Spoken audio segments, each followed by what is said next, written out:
Halo, Ketemu lagi di ruang ngobrol. Ruang Ngobrol. Habis selesai nonton Oppenheimer ya. Oppenheimer, harusnya sih kemarin, tapi kemarin nggak bisa di Jadi, premiernya. nggak bisa. Jadi kita nonton hari Kamis ini. Kayaknya langsung rilis ya, Jadi awalnya tuh aku tuh nggak terlalu semangat nonton ini, Ya, karena ya. kan sepertinya hanya film biopik biasa, sepertinya. Eh, dan ini kan film biopik kan udah sering ya. Apa namanya? Siapa itu? Film-film Termasuk siapa? Rami Malek tuh yang jadi Oh iya, Freddie Mercury. Freddie Mercury, Ya. termasuk yang bikin Lord of the Ring itu, Tolkien. Tolkien. Terus aku lupa siapa yang mainin Benedict itu. Ada banyak lah film biopik itu, sudah banyak di Indonesia juga udah Karen banyak. War kalau nggak salah, Benedict itu ahli. Ya perang Bukan, dunia. beda bukan lagi. yang itu. Tapi dia juga main itu. Ada banyak kok. Ada banyak sekali film biopik di Indonesia juga, ada banyak film biopik. Nah, yang jadi pemantik itu kan adalah Nolan bikin film biopik. Dia udah pernah bilang bikin film dokumenter kan. Kalau nggak salah judulnya Dunkirk ya, Dunkirk. Ya. Nah itu aku les favorit mas. Ya. Bukan dokumenter juga sih, tapi memang film perang ya. Film fiksi, feature film fiksi, tapi kerasanya delivernya tuh dokumenter. Delivernya. Nah, itu apa namanya? Dunkirk itu aku les favorit, makanya aku tuh suka film-film Nolan yang emang out of the world, out of this world lah. Aku suka film-filmnya. Tenet agak arguable, tapi Inception, terus Interstellar tuh aku suka. Film-film Batman aku suka. Nolan emang sudah tidak diragukan lagi, dia adalah salah satu sutradara paling mumpuni. Maestro lah. Makanya buatku Oppenheimer tuh hype-ku kayak Oppenheimer tuh nyaris nol malahan. Karena apaan sih? Aku cuma penasaran bagaimana Nolan mengemas film biopik yang ternyata luar biasa. Sama kayak kamu sih, Riz. Nol ekspektasi, bukan hanya nggak pengen berharap, tapi juga nggak ngerti ini tuh mau jadi apa-apa. Daya tariknya hanyalah ya ini Nolan. Jadi bahkan nama Oppenheimer tidak cukup untuk membuatku tertarik. Aku cuma tahu dia bapak bom atom, nggak ngerti dia bagaimana hidupnya. Kalau nggak ada film ini juga nggak pengen tahu. Kalau nggak ada film ini juga nggak pengen tahu. Gitu. Nah, yang menariknya teman-teman, mudah-mudahan ini bukan spoiler. Kalau cerita mah kayaknya nggak bisa di spoiler. Ya, artinya kalau cerita. Ya ini kan kalian bisa cari, baca, mungkin udah ada film-film dokumenter tentang Oppenheimer gitu kan. Tapi maksudku baca Wikipedia aja cukup sih. Betul.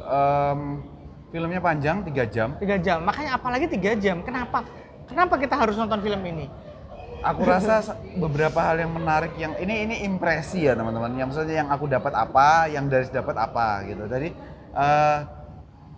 aku rasa film ini karena memang tentang bom atom di era Perang Dunia Kedua. Goalnya kan sebenarnya bagaimana bom atom itu sebenarnya tercipta, bagaimana Oppenheimer itu mengcrafting kan. Salah satu tekanan filmnya ada di sana. Iya, tapi kalau kita bicara soal frame yang lebih besar, kan hanya itu sebenarnya, karena ini Perang Dunia Kedua, menghentikannya dengan bom atom gitu. Nah, tapi kurasa Riz, pertama, filmnya tuh tidak memiliki struktur 3 babak yang sangat jelas.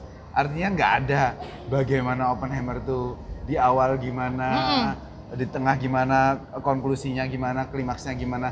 Memang dia udah jadi, Oppenheimer tuh udah jadi aja. Cuman perjalanannya bagaimana dia kemudian direkrut ini itu, terlibat ini itu. Nah itu yang menjadi ramuannya si Nolan. Dan yang kedua, aku ngerasa Nolan tuh di film ini tuh film biopik. Nuansa realitinya kenceng banget. Ini kan kejadian nyata ya. Nuansa realisnya kenceng banget, tapi Nolan tuh bisa ngemas ini dalam film, mendeliver ini ke kita penonton tuh dalam kemasan magis dan mistis. Lewat musik-musiknya, lewat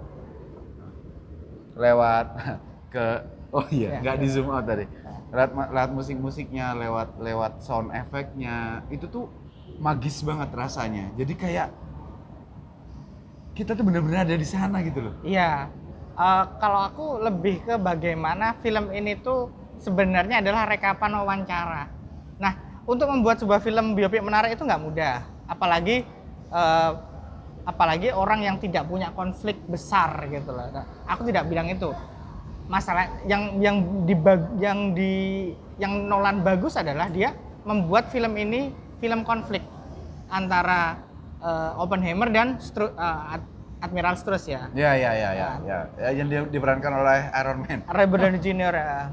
Karena ada konfliknya, kita jadi invest. Jadi dan ada elemen misterinya, whodunitnya. Itu kalau ngomongin daya tarik film, kenapa sih kita harus nonton? Ada detektifnya ya. Bener, ada ala-ala detektifnya. Terus belum ngomong ketegangan yang dibangun karena bahkan hanya dari dialog aja. Ketegangannya luar biasa. Disturbing sih sebenarnya. Disturbing banget. Disturbing. Musiknya segala. Dan ini kan dimulai sejak sebenarnya The Dark Knight itu ada juga kan unsur kayak gini. Iya, Joker, tapi di Dunkirk kan lebih Jadi, asah lagi, tapi di sini ini tuh adalah bagaimana Nolan bisa nge-craft sesuatu yang premisnya tuh sangat membosankan. Sejujurnya ya, sangat membosankan, tapi pada akhirnya kita nonton keluar tuh 3 jam itu beneran tegang.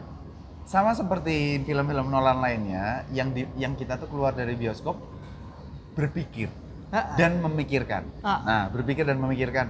Formatnya sangat Janggal sekali, dan aku sempat skeptis juga, Riz, bahwa 3 jam ini ngapain ya? Ternyata memang banyak banget yang bisa kita dapat dari 3 jam. Gila. Pertama yaitu bagaimana kita jadi ngerti Oppenheimer itu siapa dan Oppenheimer dari sudut pandang orang lain.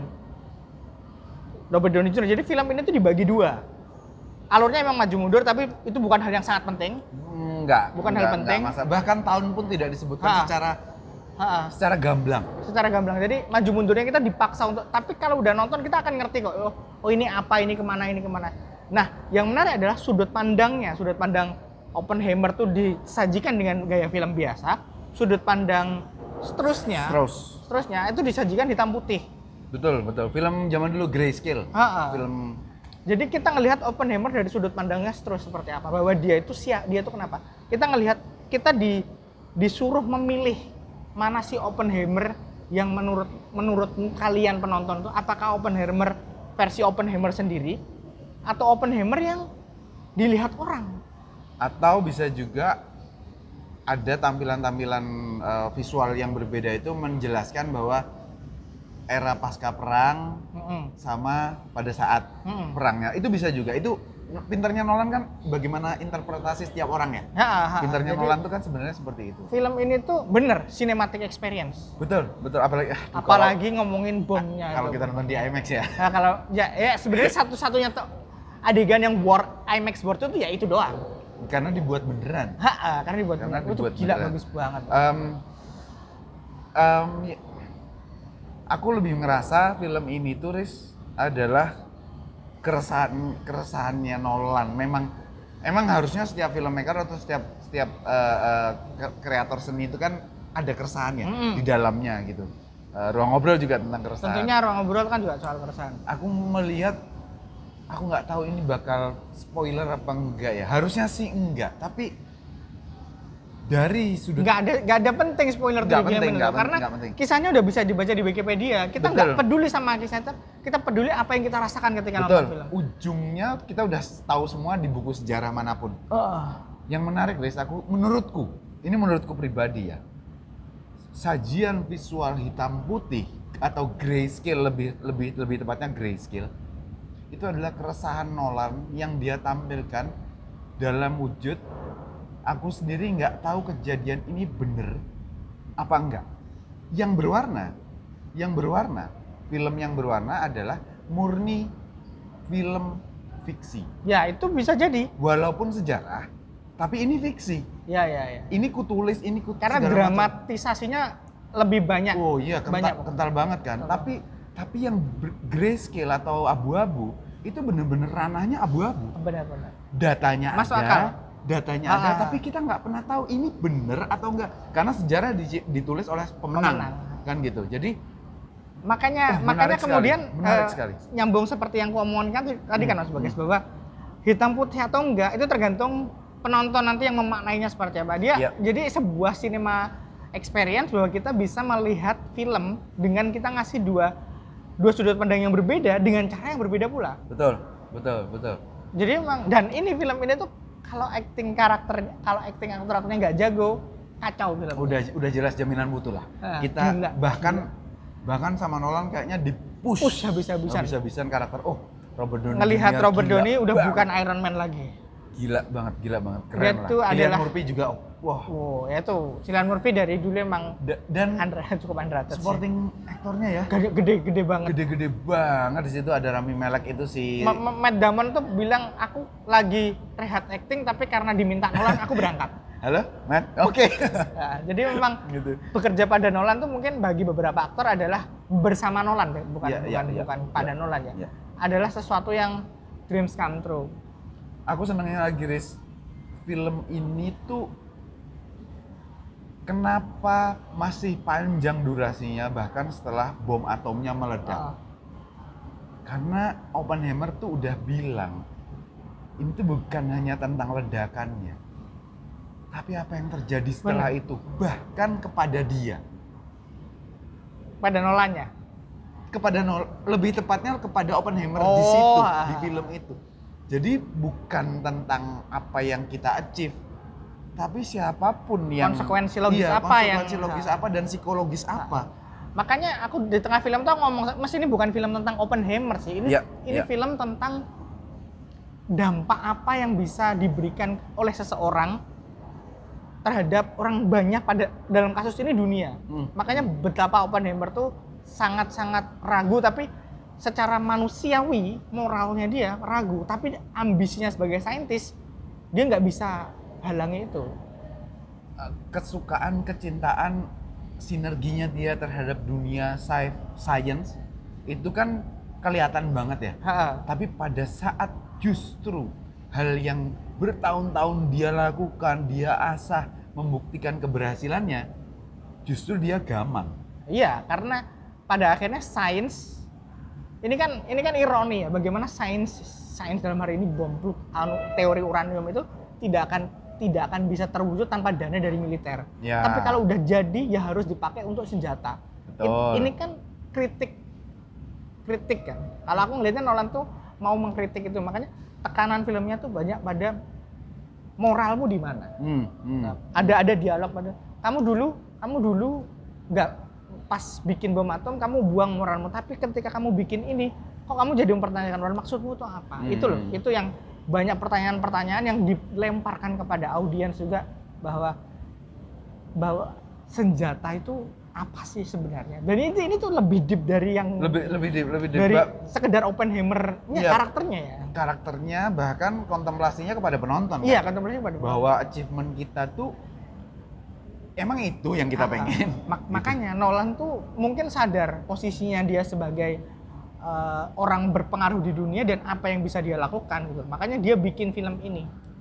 Dia bersuara lewat karya ini. Dia bersuara lewat Apakah tadi dari sisinya, dari yang dari kemukakan adalah moral, kita berdiri di mana, kita memihak mana, apakah Nolan pada suatu ketika juga pada akhirnya sampai juga ke perasaannya dia, ke pemikirannya dia bahwa apa yang terjadi di tahun 1945 di Nagasaki dan Hiroshima itu, atau di Oppenheimer sendiri, Robert Oppenheimer sendiri, itu tuh sampai detik ini tuh masih berlangsung. Iya. Di anak keturunannya yang terdampak, di Amerika sendiri, di Oppenheimer-nya sendiri gitu. Nice touch-nya adalah Nolan dengan sangat, walaupun filmnya kemudian di-ban di Jepang ya tentu saja. Yang mereka meme-nya kan mereka udah lihat hasilnya. Nah, maksudku tidak diperlihatkan bagaimana Jepang dibom sama sekali, bahkan pesawat, bahkan tidak diperlihatkan. Ini tidak ada pergerakan militer. Tidak ada pergerakan militer di sama situ. sekali. Ada sih, tapi bukan itu. Tapi maksudnya. bukan perang. Bukan perang. Tapi bukan perang. Bahwa Nolan tidak mau mengglorifikasi. Ini kan adalah upaya good notes-nya ya. Good notes dari tidak mau mengglorifikasi dampak bom atomnya secara visual. Tapi dia memperlihatkan dampak bom atomnya itu secara internal. Oppenheimer. Betul. Ketika Oppenheimer membayangkan dia dipuji banyak orang, dia ada suara orang teriak, orang. Kalian tahu apa sih tentang ini? Itu titik bahwa aku convince film ini berniat baik. Dia nginjek tubuh manusia yang udah jadi arang. Iya, padahal Yang nggak ada itu, apa-apa. Padahal nggak ada apa-apa. Itu adalah bentuk rasa bersalah, bentuk dia I did apa sih apa yang sudah kulepaskan pada dunia. Berhasil. Tujuan hidupnya dia berhasil. Tapi ya at what cost gitu. Kalau dikupas lebih luas lagi tentu saja banyak hal yang menarik tentang Perang Dunia Kedua ya teman-teman, karena ini perang terbesar sejarah umat manusia kan yang pernah terjadi. Ya, ada tokoh-tokoh yang mungkin bisa kita sebutkan, bisa kita bahas, tapi terlalu lebar, terlalu jauh kalau kita ke arah sana. Makanya gitu. ini tuh film benar-benar apa ya, kontemplasi sih, film kontemplasi. Apakah akan ditonton banyak orang? Semoga. Karena penting untuk menonton film yang kadang-kadang preachy tapi nggak kerasa. Negur kita tapi nggak kerasa. Ya. Sebagai film tuh works gitu loh. Tapi layernya tuh kerasa banget. Kalau kita mau look at deep ya. Karena film-film Nolan sebelumnya tuh beneran kerasa dia tuh menumpahkan kreativitasnya, dia menumpahkan fantasinya. Di film ini tuh dia kayak ayo toh touch the grass gitu loh. Ayo sentuh rumput, ayo sentuh kenyataan dulu. Sebelum kalian move on ya, mau melanjutkan kembali hidup, aktivitas segala macam. Tapi aku sepakat tadi ngobrol sebelum ini, ngobrol sama Daris teman-teman bahwa untuk filmnya Christopher Nolan, aku rasa akan nggak perlu kalau kita bilang ini film yang bagus atau film yang ternyata nggak bagus atau karena beyond itu dia udah maestro, dia tuh udah bagus. Nolan tuh hampir 99% secara bagus. teknis di atas kertas, secara teori itu udah bagus, secara penggarapannya juga udah pasti proper, udah semua lah, udah nggak ada masalah. Masalahnya cuma suka atau nggak suka, cocok atau nggak cocok. Itu aja sih. Dan semuanya valid. Ya mungkin sedikit tentang Christopher Nolan. Apakah mungkin nanti kita akan punya konten tentang Christopher Nolan sendiri? Kita lihat nanti. Tapi sedikit tentang Christopher Nolan, Riz. Mungkin sepengetahuanku, yang ku rasakan dan ku tonton hanya trilogi The Dark Knight yang pesenan ya. Maksudnya Nolan, kamu mau nggak garap ini? Sedangkan yang lainnya kan aku yang pengen garap ini. Iya, termasuk Dunkirk ya. Termasuk Dunkirk. Tenet aku nggak nonton, simply karena aku nggak suka aja teman-teman. Aku nggak suka craftingnya Nolan di sana. Bukan filmnya pasti bagus ya, tapi aku nggak nonton karena ya selera aja.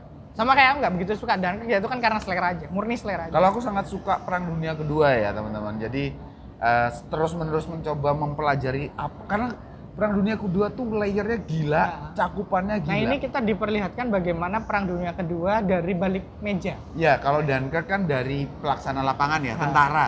Dari bukan angkatan udara ya, maksudnya dari udara, laut, dan darat. Ini udah dari balik meja, ini ya, saintis pula, ya, ini ilmuwan pula, bukan jenderal-jenderalnya. Ya bukan mastermind-nya. Tapi ilmuwan. Tapi kita disentil bahwa seberapa busuk sih orang-orang di atas. Yang menarik adalah ada saintis muda yang aku lupa siapa namanya yang diajak Oppenheimer untuk ikut project ini. Terus saintis muda itu bilang kalau udah selesai tuh Oppenheimer bilang kalau udah selesai kita tuh akan dipuja. Tapi abis dipuja kita diapain? Kita dibuang. Iya. Dan ada banyak adegan kayak apakah sudah tidak ada kejujuran pasti. Nolan pengadeganannya bagus banget kok. Tapi itu kita nggak akan bahas, kita akan bahas layar-layarnya. Oh, menarik sekali sih. Aku sekelumit tadi pas sama Daris jalan ke sini gitu bilang, "Riz, ini kan satu universe sama Dunkirk." Iya, memang secara perangnya iya, tapi mungkin kita bisa berandai-andai bahwa pada saat para tentara Perang Dunia Keduanya Amerika itu berjibaku melawan musuh-musuh mereka, maka Oppenheimer di satu tempat juga berjibaku melawan waktu dan juga. Dan tidak kalah serunya. Cara-cara penggarapan filmnya. Anehnya ya, Riz. Filmnya tentang dialog, tidak ada kekerasan di dalamnya, tidak ada action di dalamnya. Tapi film ini tuh karena memang di masa Perang Dunia Kedua, jadi ketegangannya tuh nggak berhenti. Nggak berhenti sampai akhir. Padahal tidak ada kejadian. Efek scoringnya juga sih. Nggak ada kejadian dibunuh, nggak ada kejadian mati.